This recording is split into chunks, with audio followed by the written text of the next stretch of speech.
Hello everyone, and welcome to the Dice Commando YouTube channel. I'm Andrew, with you here as always. This is the Commando Cast, a video cast about all things Star Wars Destiny. This video and others like this one are possible thanks to viewers like you. Please show your support with a like and subscribe, and be sure to hit the bell notification icon so you don't miss any new videos. If you want to get involved with the channel, consider becoming a channel member. There are many benefits to channel membership, including access to our Discord, exclusive deck tech and strategy videos, and the opportunity to help create channel content. I want to sincerely thank all our channel members, as I truly couldn't do this without your support. You guys rock. Go Commando. In the week or so leading up to the Display of Power release party, several important things happened that somewhat flew under the radar, overshadowed by the excitement of ARH6's release. Today we're talking both the reprint list update and the 11th hour balance and errata for ARH6.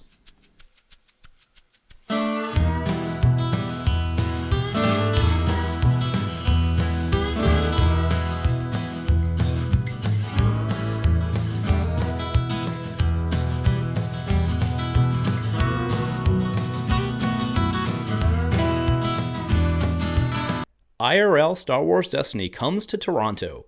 On Saturday, January 21st, 2023, Matthew Padula, aka Liquid Snake, is hosting a renewed Prime event at 401 Games, Toys, and Sports Card. The event starts at 1200 local time. For more information, see their Facebook event, which is linked in the description of this video. If you're in the Toronto area or want to travel, December 3rd is your day to roll some dice. Hey there, Star Wars Destiny folks. Welcome back to Dice Commando and Go Again, a fabulous cast checking in on Destiny Friday. Hope you guys are all doing well. So it's been a spell. So 2 weeks ago, we did the overnight, 3-4 hour live stream. I think it was 3 hours this time, live stream release covering the whole set. So obviously we did that on Thursday night. So obviously no Destiny Friday video because, that's how time works. And then last week we did a Swag Dean video. And so, yeah, we're back. This is really the first one we've had, or the first Commando cast we've had since the release. So, awesome stuff. Now, before we get into the meat of this, I do want to talk about, some bookkeeping stuff. So this is, you guys may notice, I don't know if you guys do look at the number, but we're on episode 299, which means that if I'm counting correctly, the next one is episode 300, right? 300th Commando cast, which is a big deal, right? We're still here. We're still kicking. It's a lot of Commando casts. So, yeah, thanks, guys, for being here and supporting that. But with that, I want to explore some changes. Now, don't panic, right? So we're still going to do everything Friday. There's no change in, quantity of content. Everything stays the same in terms of plan. But what we've seen over the last year and a half, 2 years, is that the videos have gone from being 30 to 40-minute videos to being 8 to 10 to 12-minute videos, right, on average. And with that, we do a lot of front loading. There's the intro, and then there's the stuff, and then we do the little hit sting, and then we go to the break, and then we come back. And what I really want to do for those, because it's getting shorter, I kind of want to just streamline it. So I've been doing a lot of things on the flesh and blood side, kind of improving that, and I want to apply a lot of those format type changes. So, the Commando Cast Blue thing will likely change. I still haven't formalized how it will exactly work. But anyway, don't panic when next week you come back and the intros may be a little different, right? So it's progress. Again, nothing's changing, I hope, for the negative. But, before I looked at changing the music for the Blue Sting, and somebody was like, no, bring back the old music. So I did because, I don't get a whole bunch of engagement on these videos. So if you guys don't like something, I'll change it back. So again, let me know. But I hope, anyway, understand from my heart that any changes are meant to be positive. And we can talk through them and work through them and evolve as we go together. So yes, getting into the meat of today's video, talking primarily the reprint list, but also kind of the errata changes. And not too much on the errata because it is what it is. But yeah, so I actually owe you guys an apology. So what happened here was in the week leading up to the ARH release party, and actually it was the week leading up to the ARH release, there was basically multiple everyone's every day on the ARH Discord for various things, right? Mostly pumping the release party. And when the one about the Echoes of Destiny and the Holocron update went live, when I read it in my head, I was like, oh, I just glanced, when in my head it was another, hey, don't forget to sign up for the release party. And I just missed it. And it was 7 or 8 days later that someone's like, oh yeah, these are now legal. And I was like, wait, when was that released? So that's on me. I do apologize for you guys. I wasn't ignoring it. I I just didn't catch it because, there was a lot of everyone's going on, which is fine. Not a complaint. It's not a complaint. It's good to have the info out there for everybody. It's fine. Not a complaint. Don't. But that's what happened. All right. So, yeah, let's go ahead and get into it. A lot of good stuff here. A lot of surprising stuff as well. Okay, so let's just go ahead and go. So, again, eligible cards. Yeah, display power. Got it. All right, so balance of the Force. I think Zeb being balanced back up, I think, is a surprise to no one, right? I honestly surprised it didn't happen before, but there was no real good opportunity before, and it wasn't directly a problem before, but I think this one makes sense, right? So Zeb going back to 11-14 makes sense. He's really just a beast. Okay, Ochi going down to 10-13, I think, has minimal impact, and then Soontirfell being balanced down to 11-14. Maybe there's something in this. I mean, I haven't seen him yet, but, that's fine. No problem there. All right, and BB-8 has been errated. BB-8 is, come on. We all knew BB-8 was insane. He was basically being played in everything, because why not? Double, like an elite BB-8? Yes, please. Although, meet Hera in this new set. And then Cassian being banned is good, right? He's done. That's fine, right? The resets and stuff. We keep seeing themes in Destiny over the course of everything that resets tend to be good, right? They tend to be good. So, and then strategic discipline is banned. So that one makes sense. That was causing them a lot of heartache. So both of those are gone and makes sense. All right, so the subtypes, we already talked about the subtypes thing in the Spoil of Hera. Actually, they had, kind of knighted me that I could talk about that they were going to back add Twi'lek, and all that other stuff. All right, so now the meat of this, the cool stuff that we're really interested in is the Echoes of Destiny reprint list. Now, what is in the article here that we're covering? This article, by the way, I'll link, of course, but you guys have probably already seen it, but it's on the ARH website. But Spectre stuff, so we had speculated that Spectre Cell would come back. It did. It just makes sense, right? There's no reason not to. I was pleasantly surprised that Ghost was... I was hoping Ghost would be. Again, I talked about that in the Hera spoil. I wasn't sure it would be, but they did. They brought it back, and that's great. And then as one, okay, makes sense. I don't think that really changes much. The pilots package thing did surprise me. So basically all of them came back. Assail I had spoken before that I thought that one did need to be reprinted, so I think that's great. Flanked by Wingman, I'm glad to see. I wasn't sure whether it would be or wouldn't be. I don't think it would be the end of the world if it hadn't been, but I think it makes sense to have that pilot package there. And then refit makes sense. That one makes sense. The one that surprised me was eject. And I don't want to go too much into that because I'm actually going to shoot another whole mini video about it. But I think eject shouldn't be on there. But I'll explain. Really, I kind of go into that more later, where I can really put it in, because I think it's a long discussion. I don't think there's a place for it. Okay. I am also ecstatically, if pleasantly surprised is a thing, then ecstatically surprised should also be a thing. And Commander Pyre is back. So they've decided to continue to support that archetype. Now, remember that just because something's on the Echoes of Destiny reprint list doesn't mean it can't get taken off. That said, the fact that it gets put on is a really good sign for permanence in the game. And they specifically speak to Relentless Advance in Commander Pyre as an archetype. Now, that's interesting because Relentless Advance will eventually rotate, and unless they create a ARH of Destiny reprint list, then that won't necessarily always be there. But of course, that can open up the design space. And I think Commander Pyre, I think them treating Commander Pyre as essentially the linchpin in said strategy, I think is really solid. I think it makes a lot of sense. So they've decided to keep that line of play alive with his blaster, which I think you could take or leave. Taking charge makes complete sense. Cruel methods absolutely makes complete sense. So I love it. Okay. Now, they did bring Mortis back, which, oh, by the way, out of all this, we did get the confirmation, yes, that Transformations was rotating out. We all suspected it, I think, but weren't exactly sure.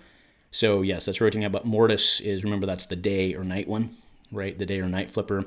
So that one's there. I think it makes sense, even if just thematically with those guys, those guys being the, and by folks, sorry, I'm working on that, in terms of guys trying to be more PC these days, right? But yes, with those folks, the son and the daughter, makes sense. And then one more card that's worth highlighting on guard, thanks to its ability to ready upgrades, is a welcome support card to the new exhaust and upgrade mechanic found in Display of Power. So that's kind of neat. They also brought back JJD, but not Utini, which makes sense because Utini is a mill facilitator. Now, there are a lot of other cards on here. I do think that they did a pretty good job summarizing, for the most part, what was kept overall. I don't think there was anything else that was too surprising overall that was kept. And actually, I will go pull it up and we'll discuss it. Give me a minute. All right, it was actually pretty good timing on that because my wife and son just came downstairs and it made a whole bunch of noise. So, here we are 15 minutes later, but you don't care about that. So yes, Mortis on there. So basically starting from the top, Mortis is on there both day and night because it's one card, technically two. But then we have Rule of Two, which is great to come back. That's a great one. Darth Bane, absolutely. That's fun. I know that people were going to miss him. I don't know at his price point, but I mean, there's a really cool archetype there. Plus, like I mean, think about it, right? If he'd gone away, Xana kind of just doesn't really have a job anymore. So I think that one makes a lot of sense.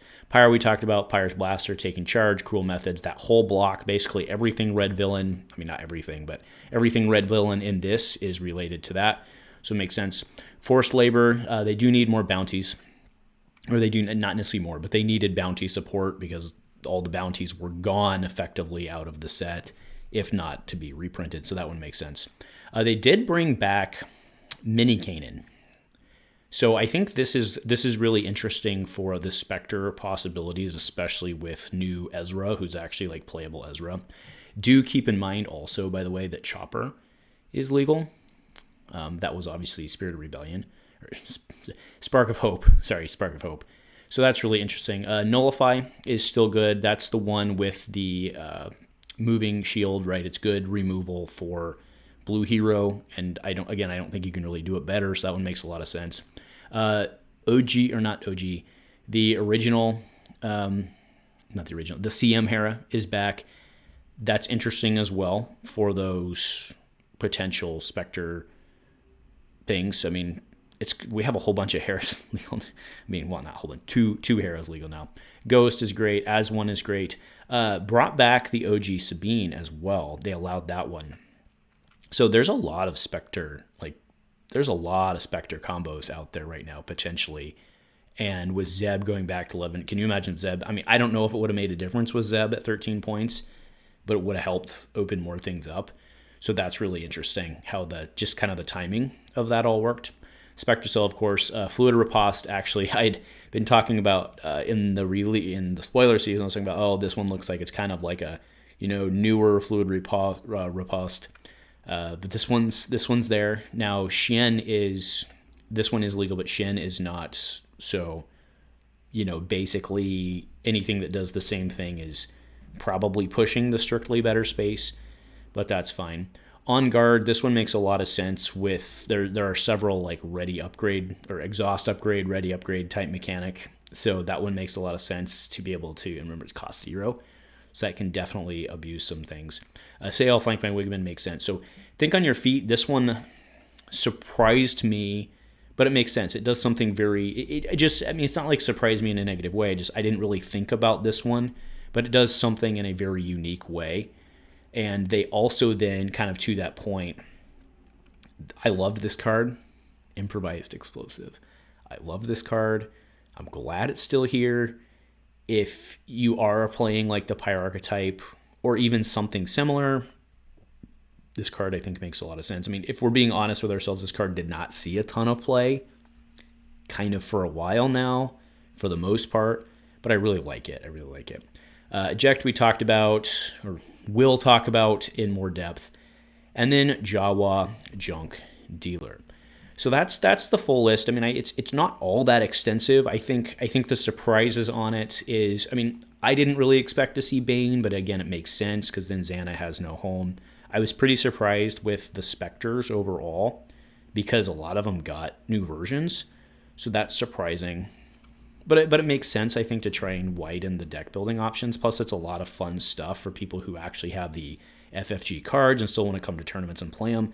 It's something that I wouldn't have thought, and again, it's a shout out to the ARH guys. It's something I wouldn't have thought to do. I probably wouldn't have done that, but I think it's the right move because ARH is really trying to continue to balance getting people out to roll real dice in person, come to these events and stuff, and it makes sense if people can roll out their old 5-dice Spectre 1, 2, 3, like my wife's deck, right? Like, it makes perfect sense. So I applaud it. A good number of those cards are legal, or they can find very similar replacements in areas. So anyway, rant, not really rant because it's positive feedback, but kind of ending that. I think things here look pretty solid, pretty good.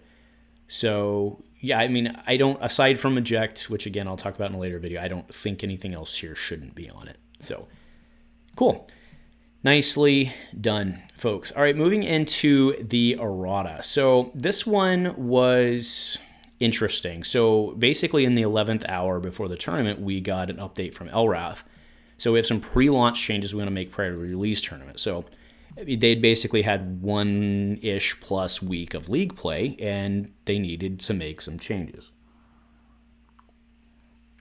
So training lightsaber, this one is, right, so it basically, you can't just infinite recursion it, right? Which absolutely makes sense. The commitment's always been there to not have infinite or near infinite loops. Makes sense, right? So Tidirium now reads, after you activate this support, choose a unique character and a character subtype. The character gains a chosen subtype until the end of the action phase, right? So you couldn't choose something stupid, right, that would potentially have weird interactions. So that's fine. Max Rebo had to get bumped up to 810. I have people whom I trust very much who just think Max Rebo shouldn't be a thing in general. He was not very happy about it, and fair enough. Jun Sato, 1013, so they dropped him. And then Big Vader, this one was a surprise since he hadn't really seen play, got dropped a point.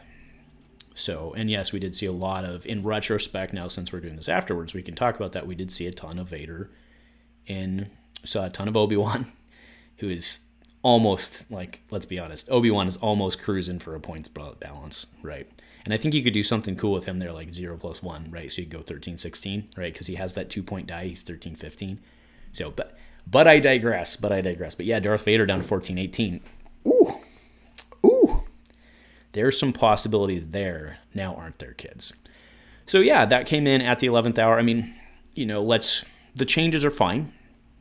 You know, some people think Max Rebo should have been banned, but fair enough. I mean, well, there's no reason to ban it, just leave it open. But I mean, I don't agree or disagree. I just think that's interesting that people are that passionate about it. But you know, people do not like dealing with Lockdown Mill. And, you know, at this point in the gaming career of Destiny, I don't know that we should have to. So that's fair.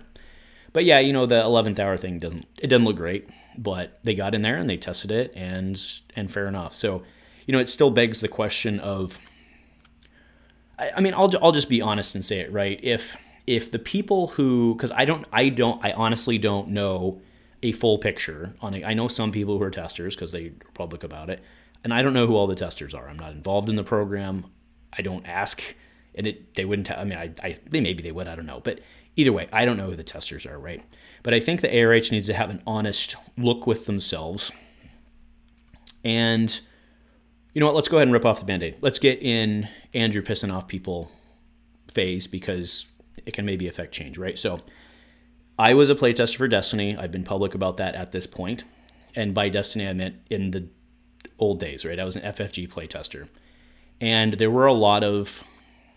were several groups of very prolific players who were also playtesters. And they would not catch something, and then all of a sudden, opening weekend or the regional the next weekend, they'd be on this super powerful, crazy deck that those same people had argued during playtesting was not a problem. And, right, you can interpret that however you would, whether it's true, whether it's not. That's how it was. Like, you know, you'd see somebody on this deck that they had, the discussions on the boards would be like, hey, this deck might be too powerful. This combination's really powerful. What do we think? No, you're wrong. It's not too powerful. And then that same group is winning regionals afterwards. That happened multiple sets. Anybody else involved in the program who wants to, you can speak up and get me on that. But anyway, my opinion, you probably don't want to stake your neck out there. That's fine.